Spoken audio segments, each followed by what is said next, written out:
હું જ્યારે હિન્દુસ્તાન થોમ્સનમાં કામ કરતી હતી એડવર્ટાઇઝિંગ એજન્સીમાં, ત્યારે મેં વિક્સ વેપોરબ માટે એક જાહેરાત લખેલી. ત્યારે તો હું માં પણ નહોતી, પરણી પણ નહોતી. ત્યારે જાહેરાત મેં લખેલી કે તમારા બાળક સાથે જેવો વર્તાવ રાખો છો ને, એવો જ એની શરદી સાથે રાખો, મક્કમ છતાં માયાળુ. મોટા ભાગની મમ્મીઓ please mummy, please mummy, please મમ્મીને વશ થઈ જાય. કાં તો ના પાડો જ નહીં, અને જો ના પાડો તો એનો અર્થ ના જ થાય છે, બીજો કોઈ થતો નથી. You are not going means you are not going. Now there is no please. Even after taking decision, you have realized that right now it is a wrong decision. Do not change your decision by those please. Not today. That is the most important thing. એને એવું જો સમજાઈ જશે કે આ please please કરવાથી મારું ધાર્યું થાય છે, તો પૂરું થયું. આજે 3 પ્લીઝ, કાલે 5 પ્લીઝ, પછી 8 પ્લીઝ, પછી 15 પ્લીઝ, પછી 20 પ્લીઝ. કેટલા બધા બાળકોને મેં જોયા છે, નાના નાના 4 વર્ષના 5 વર્ષના, એની મમ્મીને કે તું ગંદી મમ્મી છે. આપણે બધાએ સાંભળ્યું છે, હા કે ના? તું તો ગંદી મમ્મી છે.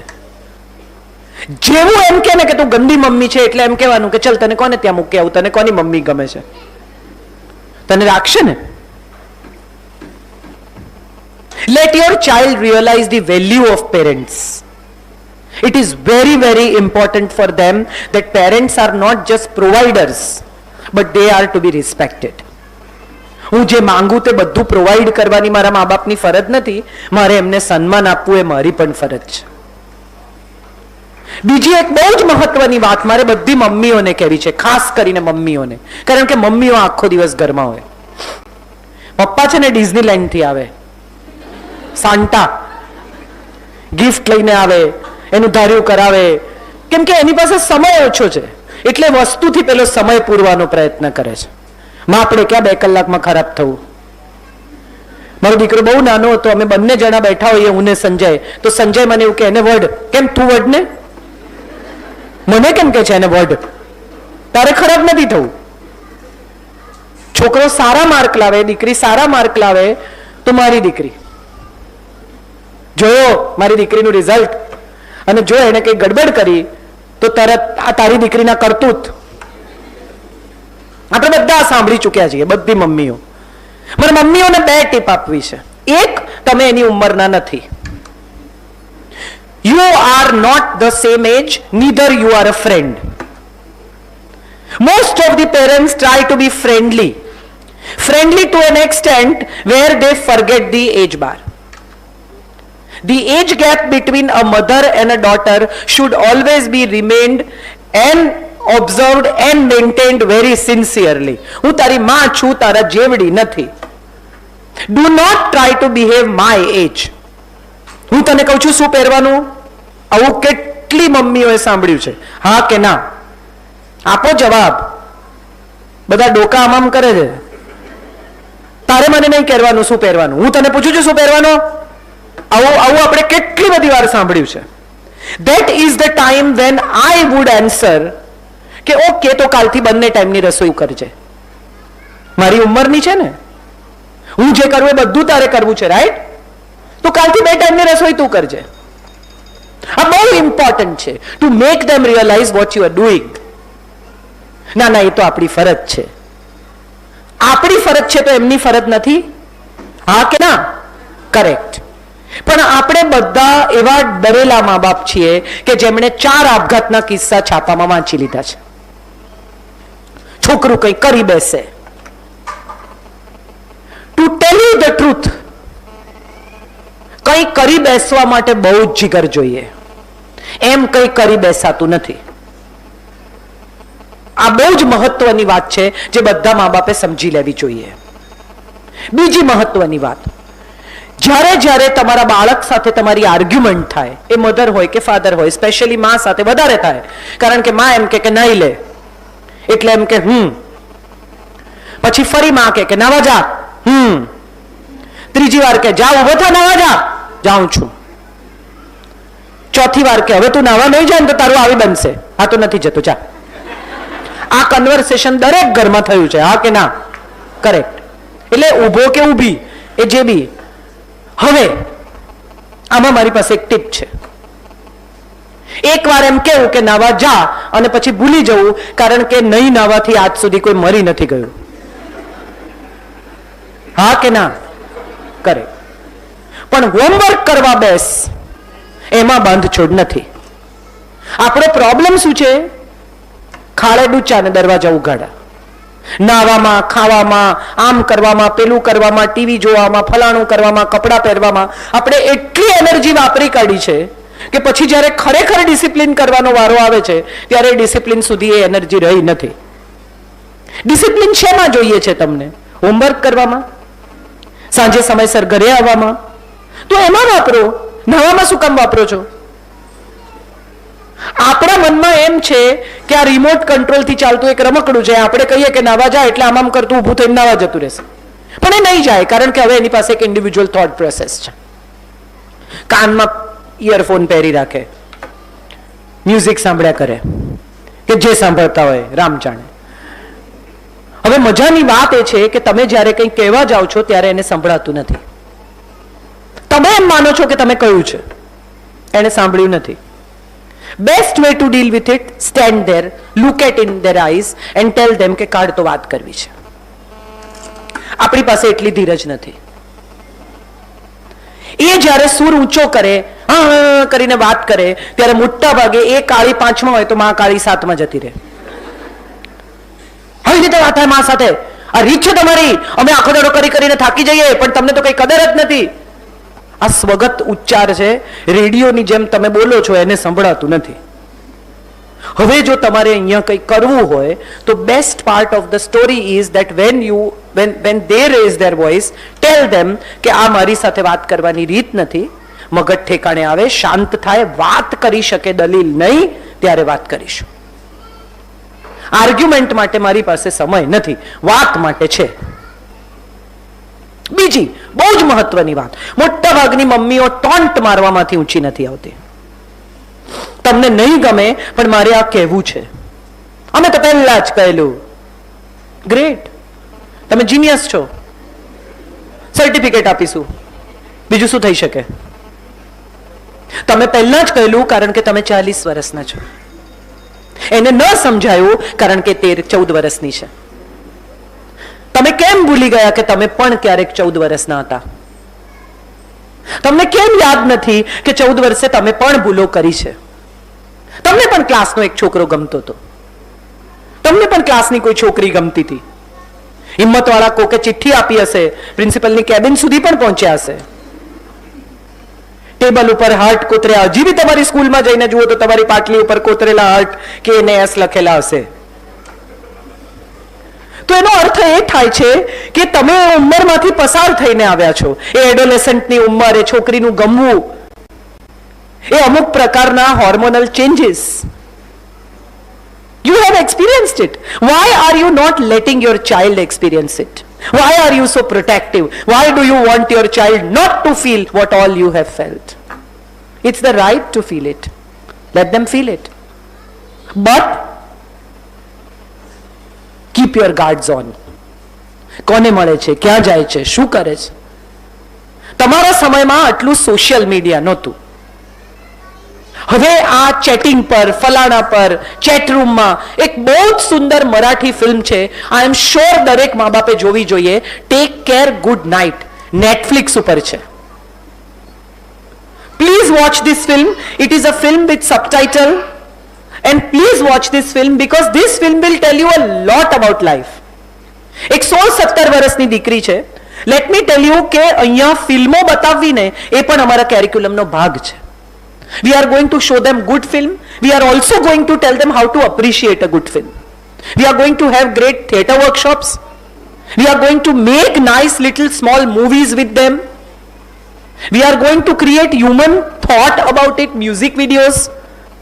માત્ર ભણવા નથી આવતું તમારું બાળક, ટકાવારી નહીં આવે તો ચાલશે. હમણાં ફરહાન અખ્તર સાથે એક દિવસ વાત થઈ અને કંઈક વાત ચાલીને મેં એને કહ્યું, મેં કીધું હું તો મારા દીકરા માટે મુંબઈ શિફ્ટ થઈ, એ તો પાછો જતો રહ્યો, મને તો ધક્કો પડી ગયો. અને મેં કીધું કે હવે શું કરે છે? મેં કીધું કાંઈ નહીં, આઈ એમ ટાયર્ડ, આવું મારાથી કહેવાઈ ગયું. અને એણે મને કહ્યું કે આ પિક્ચરની વાત આપણે સ્ટોરી પછી સાંભળીએ, પહેલા મારી સાથે આના ઉપર વાત કરો. You need to listen to me now. He had no business to talk to me, પણ એને કેટલી તકલીફ થઈ હશે આનું આ સાંભળીને કે આવી કેટલી મમ્મીઓને હું બદલી શકું, એના પર એણે હવે જહેદ કરી છે. એણે મને એમ કહ્યું કે હું 26 વર્ષ સુધી કંઈ નહોતો કરતો. મારી મા મને રોજ કહે કે તું કંઈ નથી કરતો, અને ત્યારે હું મારી માને કહેતો કે મને એવું કંઈ કે જે મને ખબર ના હોય, આ તો મને ખબર છે કે હું કંઈ નથી કરતો. એની પહેલી ફિલ્મ સુપરહિટ પુરવાર થઈ, કારણ કે એની અંદર પાકી એ ફિલ્મ. એને રોજ સપનું જોયું આ ફિલ્મ બનાવવાનું. એને પોતાના ડ્રીમમાં એ ફિલ્મ આખી જોઈ લીધી હશે કેટલી વાર કે હું આમ બનાવીશ. પાકો હતો એનો વિચાર. શક્ય છે આવતીકાલે દુનિયાનો મોટામાં મોટો ફિલ્મ મેકર બને, શક્ય છે મોટા મોટો પેઇન્ટર બને. વુમન ઓફ સબસ્ટન્સ નામની એક બહુ સુંદર ફિલ્મ છે, જેમાં એક દીકરો છે જેની માં છે, જેણે મહા મહેનતે એમ્પાયર ઊભું કર્યું છે. And she is a woman of substance. She is a powerful woman. Minister એને પૂછીને કામ કરે, લોકો એને પૂછીને કામ કરે, and she has that great reach. એનો દીકરો ભણીને આવે છે, માસ્ટર્સ ઇન બિઝનેસ કરીને, અને માં કહે છે કે ભાઈ કાલથી ઓફિસ. અને દીકરો પાર્ટી પૂરી થાય છે, માં કહે છે કે okay, so tomorrow onwards what time will you come? And he says that I want to become a painter, I don't want to join your office. માને તો ભયાનક આઘાત લાગે છે કે આ બધું શું થઈ ગયું, હું શું ઈચ્છતી હતી ને આ ક્યાં પહોંચ્યો. એના થોડા પેઇન્ટિંગ્સ બતાવે છે. માં જુએ છે કે આ તો ખરેખર સારો પેઇન્ટર છે, જો હું એને છોડી દઈશ તો પત્યું. એટલે માં એના પેઇન્ટિંગનું એક્ઝિબિશન નક્કી કરે છે. વિશ્વભરમાંથી ક્રિટિક્સને બોલાવે છે, પેરિસથી, વિયેનાથી મોટા મોટા ક્રિટિક્સ આવે છે. એ લોકોને આગલી સાંજે માં ડિનર પર બોલાવે છે, અને બોલાવીને બધાને પૈસા આપે છે કવરમાં. એટલે બધા કહે છે કે જરૂરત જ નથી, સારું હશે તો અમે લખીશું, અમારે કઈ એવી તમને નહીં લખવાનું કોઈ કારણ નથી, અમારે પૈસાની જરૂર નથી. અને ત્યારે માં કહે છે કે તમારે આ પૈસા એટલા માટે નથી લેવાના કે તમારે સારું લખવાનું છે, આ પૈસા તમારે એટલા માટે લેવાના છે કે તમારે એની ખરાબમાં ખરાબ વખોડી કાઢવાનું છે એનું painting. Well, they do it. કેટલાક લોકો એવું લખે છે કે એને ઝાડુ પકડવું જોઈએ પીછી છોડીને, આ જિંદગીમાં કદી પેઇન્ટર નહીં બની શકે, આ તો એની માં હતી એટલે આટલી એક્સપેન્સિવ આર્ટ ગેલેરી બુક કરી, આ તો એની માં હતી એટલે આમ થયું આમ થયું. એની માં. છોકરો બહુ જ નિરાશ થઈ જાય છે, ઘરે આવી જાય છે, ઓફિસ પણ નથી જતો, પણ માને ખબર છે કે ધીરે ધીરે પલટી લઈશ, વાંધો નહીં આવે, રહેવા દો થોડા દિવસ એને ડિપ્રેશનમાં. દરમિયાનમાં એક ચેક પર સહી કરવાની છે. How your destiny leads you to the wonderful world of where you want to reach. Check ઉપર એક સહી કરવાની છે, અને માની સેક્રેટરી, જેની ઉંમર 19 વર્ષની છે, જેના 4 ભાઈબંધ છે, જેને માટે આ છોકરી કમાય છે, તદ્દન સાદી સ્કર્ટ પહેરેલી, ચશ્મા પહેરેલી, ડફોળ જેવી છોકરી. She comes to get the signature done. આ ડિપ્રેશનમાં છે, ઊભો છે ટેરેસમાં, અને પેલી છોકરી સહી કરાવે છે, અને પેલો કહે છે કે બધા ચેક પર સહી કરાવી લે ને હું કૂદી જાઉં. એટલે પેલી છોકરી કહે છે કે એટલું બધું શું દુઃખ છે, આવા મોટા મહેલમાં રહે છે, આટલી ગાડીઓ ફેરવે છે, આટલા લોકો તારી આગળ પાછળ ફરે છે, તને દુઃખ શું છે, તને ખબર છે દુઃખ શું છે દુનિયામાં? ચાલ તને બતાવું લોકો ક્યાં રહે છે. એને ઇંગ્લેન્ડની ગલીઓમાં લઈ જાય છે અને બતાવે છે કે એક નાનકડા રૂમમાં કેટલા લોકો એક સાથે રહે છે. જો હું મારા 4 ભાઈ બહેન માટે કમાઉં છું, મને લગ્ન કરવાનો ટાઈમ નથી, પ્રેમમાં પડવાની મારી પાસે જગ્યા નથી. અને ત્યારે એ છોકરો એને કહે છે પણ આવું થયું, હું નિરાશ થઈ ગયો, બીજા લોકો એવું કહી દીધું કે હું તો પેઇન્ટિંગ કરી શકું એમ જ નથી, પણ મારું તો ડ્રીમ છે પેઇન્ટર થવાનું. અને અહીંયા વાર્તા બદલાય છે. એ 19 વર્ષની છોકરી એને કહે છે કે મારું પણ ડ્રીમ છે એક્ટર થવાનું, પણ એ રસ્તા ઉપર જતા જતા બીજા જેટલા હર્ડલ આવે એમાંથી પસાર તો થવું જ પડે. એ લોકોએ સર્ટિફિકેટ આપ્યું કે તું પેઇન્ટિંગ કરી શકે એમ નથી, અને તે સ્વીકારી લીધું, એ તારી મોટામાં મોટી ભૂલ. કોઈ આવીને તને કહી જાય કે તું નહીં કરી શકે, and you accept it, that means you have lost the battle before fighting. હું આ નોકરી કરી રહી છું, સાંજે 7 વાગે એક્ટિંગના ક્લાસમાં જાઉં છું, 11 વાગે ઘરે પહોંચું છું, અને સવારે જો હું 9 વાગે નથી પહોંચતી તો તારી માં અડધો પગાર કાપી લે છે. તેમ છતાં હું આ કરી રહી છું કારણ કે મારે એક્ટિંગ કરવી છે. And then how the film takes, and she becomes a wonderful actor and very popular, and when they meet, this man has become a businessman and given up his painting, and how she again brings him to painting. ની આ કથા છે. Woman of substance કોણ? જે હરાવે છે તે કે જે જીતાડે છે તે. That's the story is all about. What is a woman of substance? જે બીજા પાસે પોતાનું ધાર્યું કરાવે છે તે, કે જે કોઈકને પોતાનું ધાર્યું કરવા માટે બળ આપે છે તે. આપણે નક્કી કરવાનું છે. આપણને લાગે છે કે પાવર ગેમ છે આ. કેટલા બધા મા બાપને હું ઓળખું છું કે બાળકોને જજ બનાવે 12-13 વર્ષના. જો તારા પપ્પા કેવું કરે છે, નહીં તો પપ્પા કે તારી મામા અક્કલ નથી, જો ફોન જ નથી ઉપાડતી. તમે જો સામ સામે એકબીજાને રિસ્પેક્ટ નથી કરતા તો તમારું બાળક તમને ક્યારેય રિસ્પેક્ટ નહીં કરે. Take it or leave it. At least in front of your child don't disrespect each other. માએ એમ કહ્યું કે નહીં જવાનું એટલે પપ્પાએ એમ જ કહેવાનું કે બેટા હવે આજે તો તારી મમ્મીએ ના પાડી એટલે નહીં જવાય. એમાં પપ્પા બાયલા નથી થઈ જતા. આપણા બધાનો પ્રોબ્લેમ એવો છે કે આપણને લાગે છે કે પત્નીનું કયું કરવું એ બાયાગીરી છે. ના, એકબીજા સાથે સંવાદિતાથી એક સંવાદી માણસને ઉછેરવો એ સાચું દાંપત્ય છે. મા બાપ બનવાનું ત્યાં સુધી નક્કી નહીં કરતા જ્યાં સુધી અથાગ ત્યાગ કરવાની તૈયારી ના હોય. અને જો બની ગયા હો તો એવું નક્કી કરી લેજો કે હજી ઘણું બદલવાનું બાકી છે. કેટલા બધા મા બાપને હું એવા ઓળખું છું કે જેમને લાગે છે કે મહાન સ્કૂલમાં એડમિશન અપાવવાથી એના બાળકની કરિયર બની ગઈ છે. કારણ કે હું પેરેન્ટિંગ સમજુ છું એમ માનીને, હું એડ્યુકેશન સમજુ છું એમ માનીને, તો એનો અર્થ એમ થયો કે કોઈ પણ સ્કૂલ સાથે હું જોડાઈ શકું. પણ મને અંગત રીતે એવું લાગે છે કે અમદાવાદથી 5 કલાક દૂર આ સ્કૂલ સાથે જોડાવાનું મારું કારણ એ છે કે અહીં મારા વિચારો, હું જે માનું છું એ રીતે એવા થોડા લોકોને આ દેશ માટે તૈયાર કરી શકીશ કે જે છોકરાઓ આવતીકાલે આ દેશનું ભવિષ્ય બનશે. કોઈ મિનિસ્ટર, એક જગ્યાએ બેઠેલો એક મિનિસ્ટર એમ કહેશે ને કે મને બ્રાઇબ નથી જોઈતી, હું તમારું કામ કરી દઈશ, અને તમે એને પૂછશો કે કઈ સ્કૂલમાંથી છે અને જો એમ કહેશે કે હું TLC માંથી છું, તો હું માનું છું કે એક જ, મારે તો વધારે જોઈતા જ નથી, એક જ હશે ને તો એ મને મરવાની છૂટ મળી જશે. બહુ બધા લોકોને આપણે બદલી શકતા જ નથી. દુનિયા બદલવા નીકળેલા બધા મૂર્ખા છે, કારણ કે દુનિયા કદી બદલાઈ શકાતી જ નથી. એક માણસને 20 વર્ષે એમ થયું કે હું શું બદલી નાખું, દુનિયાના ભ્રમણે નીકળ્યો. 30 વર્ષે સમજાયું કે દુનિયા નહીં બદલાય, ચાલો દેશ બદલીએ. 40 વર્ષે એમ થયું કે દેશ નહીં, જાત બદલી હોત ને તો બધું બદલાઈ જત. આપણે બધા અજાણતા શાળાને એક એવી જગ્યા સમજીએ છીએ કે જ્યાંથી હરીફાઈ માટે કોઈને તૈયાર કરીએ છીએ. રેટ રેસ નથી આ.